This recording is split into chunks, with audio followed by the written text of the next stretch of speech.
everyone, welcome to this week's Open Boat. Today I wanted to show you guys something pretty special and cool. It's a little behind the scenes work for some winter projects that I do. So I don't know if you know this, but I build my own rods. I love building custom rods. It's a lot of fun, the science behind it and everything, guide alignments, math for figuring out where the guides are gonna go, and doing decorative wraps. I love doing closed decorative wraps, but I wanted to take the time to show you something specific I'm doing for this white rod right here. I call it the koi fish rod because I was gifted custom koi fish grips. So what I wanted to do, I was struggling to find a decorative wrap that would look nice in this back area, and I am doing marbling now to it. Marbling is a good beginner's decorative wrap for people just getting into rod building and they don't want to deep dive into closed decorative wraps like I did.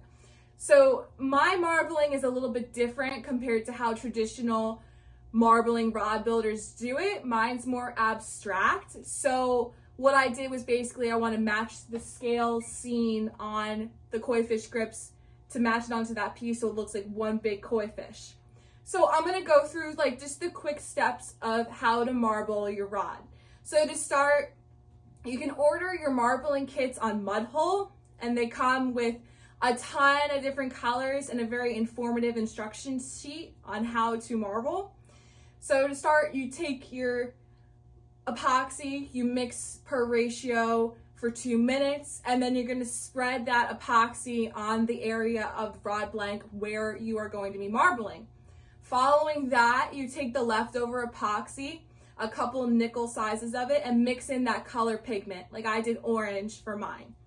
Once that's been mixed, you move back to the rod that's spinning on the drying rack to keep that epoxy even.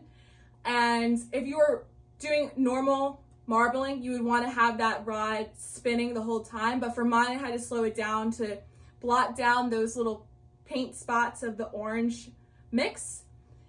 And then you can do another coat of epoxy on top of that and put more on top. What's cool with regular marbling is like you can put as many colors down as you want and literally like take a toothpick and manipulate the paint and create these cool, interesting patterns.